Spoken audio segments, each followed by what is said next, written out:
So when we are aware in that holy instant, when we do not see guilt reigning in our minds or guilt in another, there is complete forgiveness here, for there is no desire to exclude anyone from your completion in sudden recognition of the value of his part in it. That no one is unworthy. You are not unworthy. That other person is not unworthy. That we see the unity of all mankind. Now that has nothing to do with their ego actions.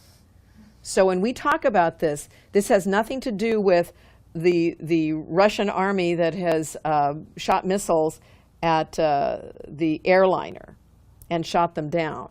Oh, I can see my brother who was one with me because how can I see that? Because he shot that airliner down. Or those troops are not letting in the humanitarians to help figure out whose bodies are whose, and we see them taking the wedding rings off of people's fingers as they take, or they scavenger through their stuff.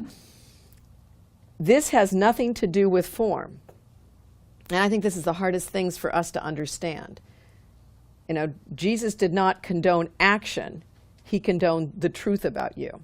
And it was holding on to that truth that rose people out of their ego. That was the power of Jesus, that he was able to, when we say raise the dead, to me, he was able to raise the dead thoughts. He was able to raise the truth out of someone beyond their actions and help them realize who they were beyond the terrible things that they may have done. I think that's why he worked with the tax collectors and the prostitutes, and he worked with the people of the time who felt the worst, the guiltiest about themselves. And he raised the truth in them, and that they could begin to see their worth and their value beyond the form. It had nothing to do with the things they'd done. It had to do with the Christ that abided within them. And that's what we're talking about here. There is complete forgiveness here in this holy instant, in this awareness of our reality and the awareness of our brother's realities, because there's no desire to exclude anyone from your completion in sudden recognition of the value of his part in it. You cannot go home without that person that you detest for their actions. That's why the Course says the ark of peace is entered 2 by 2 and salvation is a collaborative venture. We have to go home together. We do not get to go home alone. And it does not mean that I have to condone the actions. I must support the Christ that is within them. And when you support the Christ, I believe, when you rise to the level of the solution, instead of dwelling at the level of the problem is all the ego, worldly things we see. When we rise to the level of the solution, we're rising to the Christ within them. When we rise to that level, they will too.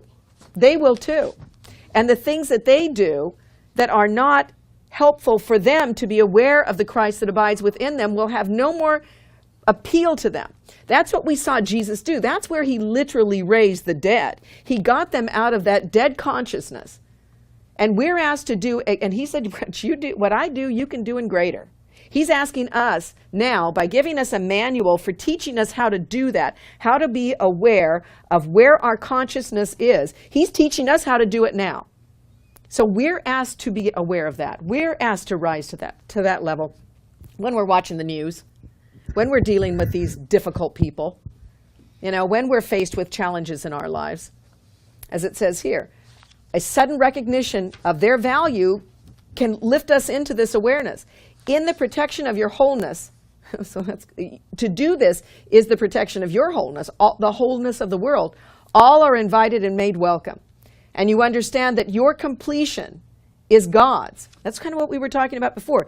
When we are aware that we live and move in him, we share his thoughts, he shares our thoughts. Where do you begin and he ends? Where does he end and you begin? There is none. It just is, you're like a circle. It's an unending circle. Our awareness and God's awareness. In your understanding that your completion is God's, whose only need is to have you be complete. And you cannot get there if you are feeling the unworth of others or the unworth of yourself, if you are holding on to that guilt. For your completion makes you his in your awareness.